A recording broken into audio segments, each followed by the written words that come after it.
today we're going back into the realm of security to do another camera. Now this is another camera from Reolink, which I've done many in the past on. This is the Reolink Duo 3. It's a ultra high definition dual lens camera, 16 megapixel, 180 degree view. I am really looking forward to this. I did their first iteration of this camera a while back, and that 180 degree video is great. But it wasn't seamlessly stitched together, and you had to go between left eye and right eye. This should solve all that and give a much cleaner view with the 16 megapixel stitched photo.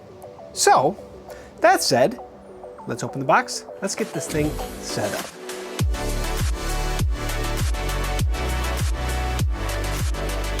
Okay, so here we have the box, and you can see what it is, the Reolink Duo 3 PoE. So it is power over Ethernet. That's how it's actually powered. Let's kick this guy open. Let's see how it comes. All right, so we do have our standard paperwork box. We'll open that here in a second. Just standard piece of styrofoam. Do have a Ethernet patch cable, not a very long one, so whether or not this is going to be useful for you is going to depend on your setup. We do have the Ethernet cable cap kit, as well as some mounting screws. There is a Allen wrench in here. So yeah, a few items in that guy. That's everything in there. Another styrofoam block. And we have the actual camera itself, along with its mount. Okay, so it looks like the mount, and that's everything in the box. So it looks like the mount is pretty much identical, I think, to the older version. So nothing's really changed here. It is a polycarbonate mount, but a very well built polycarbonate mount. So it does feel good. It does have kind of this ball end here. Looks like that's what that Allen key is for. So let's check out that real quick.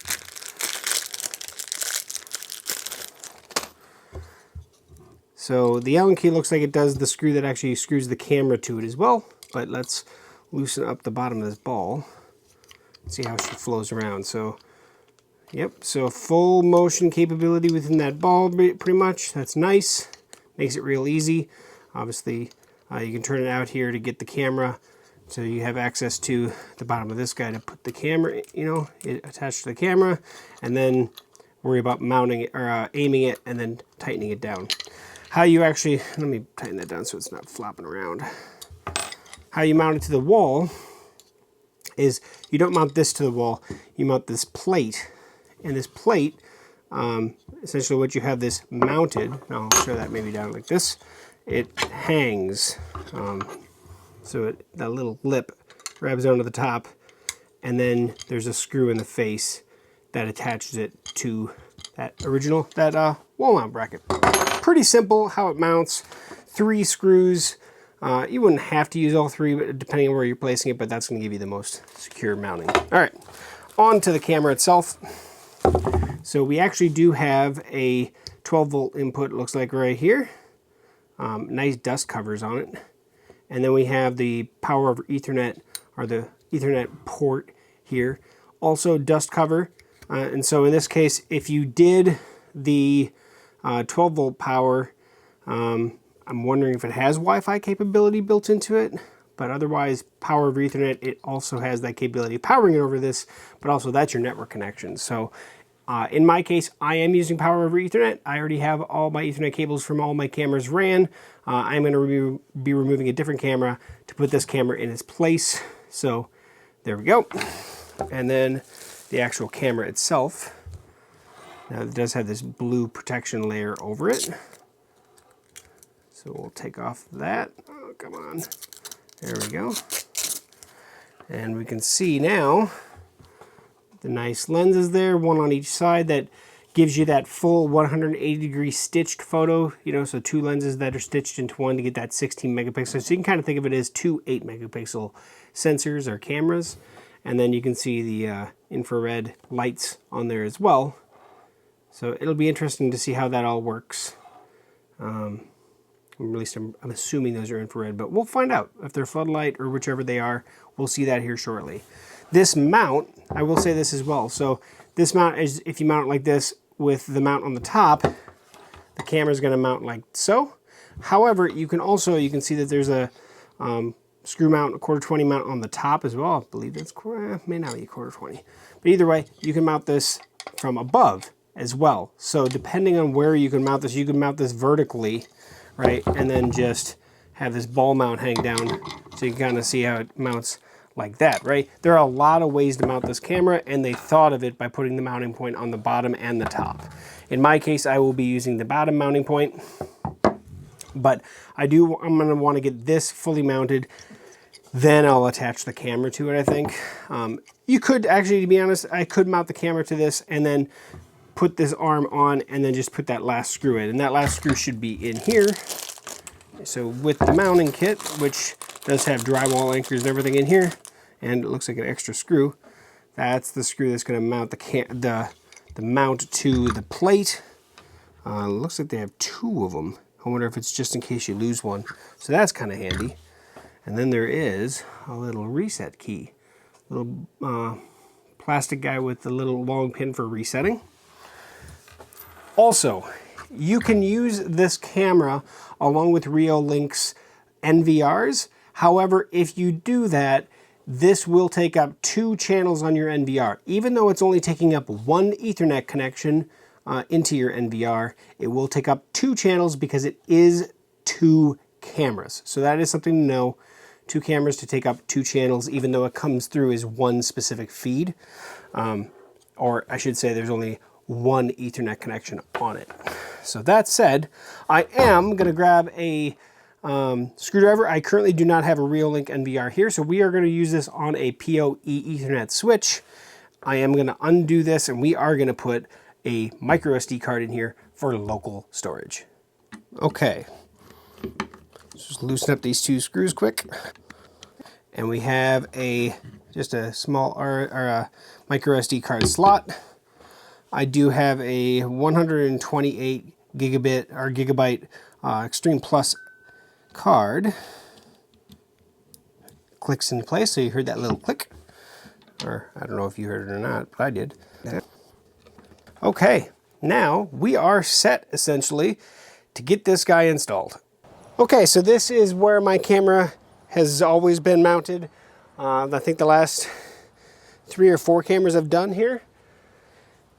This plate is the exact same plate that I used last time I did one of these dual lens cameras, so it does line up. And I know it's really tight on this, so it's gonna be fun. That said, I do a little bit differently. My cover, so I did take the dust cover's already actually popped through the hole on the line. So unfortunately with it squeezed together, it doesn't like to go through the hole, so I have to do it from the other side. That said, I did take the dust cap that was on here and I just popped it off its little rubber piece there. That way it's not hanging out and I don't have a hard time putting it through the hole. That said, the mount, I'm gonna actually do this a little bit different. I'm gonna, because of how mine is set up, I gotta get this guy to go through the hole. Here we go. All right. Down and dirty like. All right, so that's the mount. Then I have the actual wall mount plate to go there. Now, I can plug this in and feed it through the hole really tight. I wish I could make that hole just a little bit bigger. All right, there we go. Now I can feed it in, and now I can concentrate on getting these plates done. We actually get the screws started first. One screw in place. There we go. Okay, now we got the 2 screws in place. Now we can actually put the mount on. Hopefully it's not too tight. There we go, come on. There we go. In my case, just because of all this, how this is molded and stuff, it's kind of a pain in the butt. And then we have our last one. And there that is. We are now fully set in place. I'm gonna have to grab the Allen key to throw the camera in. Okay, so now I'm going to flip the Allen key so it's this Allen is actually towards the front, and I'm going to tighten that down, and then I'm going to kind of get the camera pointed where I think I want it. Gives me plenty of room there, and we'll see if that actually is good. So this Ethernet cable is not currently plugged in, so that's what we're going to go down and do now and get this thing set up from down below. Okay, so I have my patch cable coming from the switch into my camera 4, which is my rear camera. We should be good, and it is powering up. We'll give it a moment. We'll see what the next steps is. Okay, so now what we need is the Reolink app. We're going to set this up on the mobile phone and get it set up. Now, I already have the Reolink app because I had a Reolink NVR with full security camera system that I've used in the past, that I've done other videos. Like I said before, I've used the earlier version of this camera even. But we are going to kind of start as early as possible. I deleted all my other cameras out of it, and I even logged out. So the Reolink app, I'm going to hit open on it because I've already downloaded it. I'm going to agree with the terms and conditions. And already, you can see there's an uninitialized device. There's camera 1 right there. Awesome. But before I get into that, well, let's actually, you know what? No, let's get into that. Let's hit the setting. Let's actually click on the button itself. Create a device password. Sure. Let's see if we can't do that real quick. Hit next. I'm going to leave it as admin too. Reolink. I'm going to leave it as the standard one for now. And I can always change that. There's the card. Let's hit next. Confirm to format the card. And we are done initializing. Hit done. I'm going to hit allow full access. That way I can load videos directly into my photos folder. And now it's connecting. Connection failed. We'll give that a few minutes to update.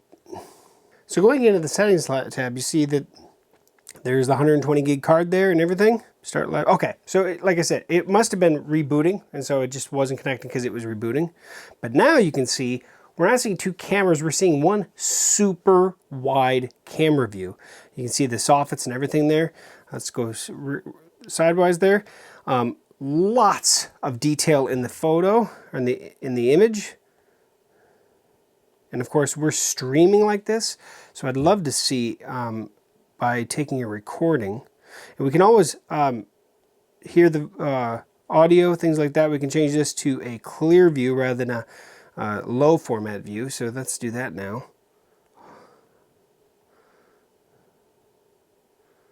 Yeah, much higher quality than before, but there's the stitch line. You can see it. See the fence where it kind of jumps a little bit?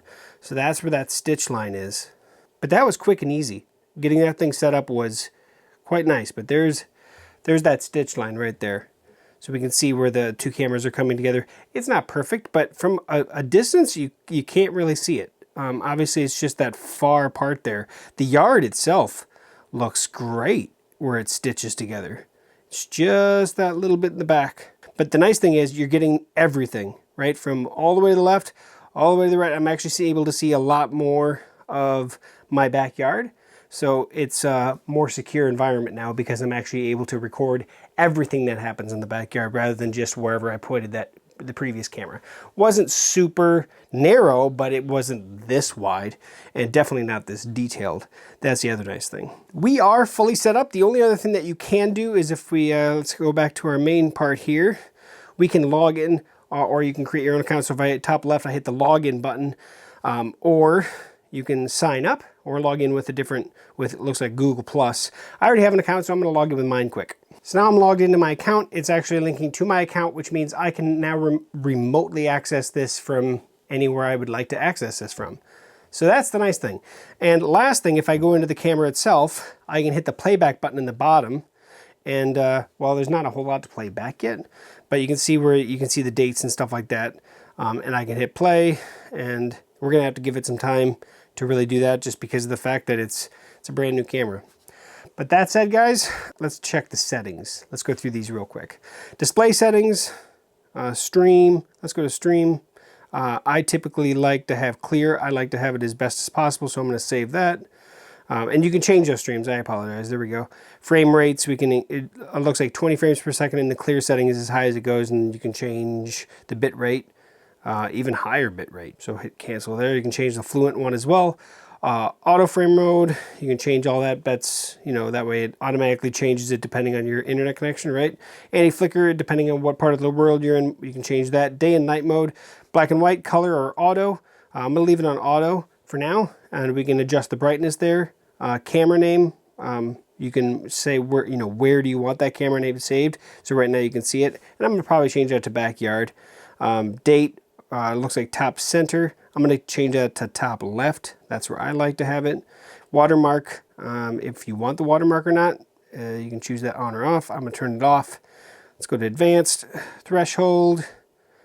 So we can change the black and white color threshold for when it transfers between the two. So if it's changing too early, you can change that to when it gets a little bit darker. So that's pretty cool. Image stitching. You can change the distance that the stitch is. And so if you notice the stitch not being as good as it should be, you can change it right there. And then brightness and shadows. Right now it's all on auto. I'm going to leave that on for now unless I see something that makes me think otherwise. Let's see, that's the display audio. I'm going to leave it like it is right now. I am going to turn on record audio. I prefer to have recording of the audio, not just the video. It will eat up more data, but I'm okay with that. Light, infrared lights, auto, that's fine. Oh, let's see what the videos, yeah, so you can see the differences there. I'd rather have them come on. Look, there's the spotlight, night smart mode. And so it looks like it does have infrared and spotlight. So it does both. So that's pretty awesome. And then detection alarm, if we want that. Right now it's not on, but you can change that if you'd like to. Camera recording is on, push notifications are off. I'm gonna keep that off for now. Siren is off. Yeah, so everything is there. And device info at the top, this is where we can change this to backyard. And now I have it fully set up, good to go. So that is the setup of the Duo 3 PoE from Reolink. I think retail on this camera is like $189, but you can get it on sale. It's on sale right now. I will put links in the description where you can check it out, both on Amazon as well as directly on Reolink's website. So check it out if you're interested at all. The thing that I'm interested to see is how well that 16 megapixel capability of it really does work when I'm actually trying to find something that maybe my dogs do something or whatever in my backyard. Something happens in my backyard, tree falls, I don't know. And I need to see the footage. I'm very interested because the last camera that I had back there was a 5 megapixel camera, and zooming in on it was very grainy. The nice thing about those higher megapixels, those 4K, 8K cameras, is that you can see a lot more detail when you have to zoom in for a far distance. Same thing goes on the front of my house. I had an HD and a 4K camera. There was night and day difference between the two and how much information you were able to pull from the video feed, specifically when zooming in. So I am looking forward to seeing that. I'm also looking forward to see how well this does in its night mode. And I will have a full review on this camera, probably give me 2-3 weeks with it, and then I'll actually post the review on my Tech Goose channel. So I will put a link in the description once that is live on that channel, or here at the end of the video, I'll have a link so it shoots right over to it. So thank you for watching all the way to the end on this. If you have any questions or comments, post those below. You can head over to techgooch.com or shootgeek.com. You can get a hold of me directly if you have something specific you'd like to ask. Otherwise, comment section, and not just me, but anybody else that comes across it might respond to you. Like, comment, share, subscribe if you can for me. I appreciate it. Appreciate all you guys that hit the thumbs up. I like you. Thanks again for watching. Catch you back here on GeekSmart for another future video setup, tutorial, whatever. See you soon.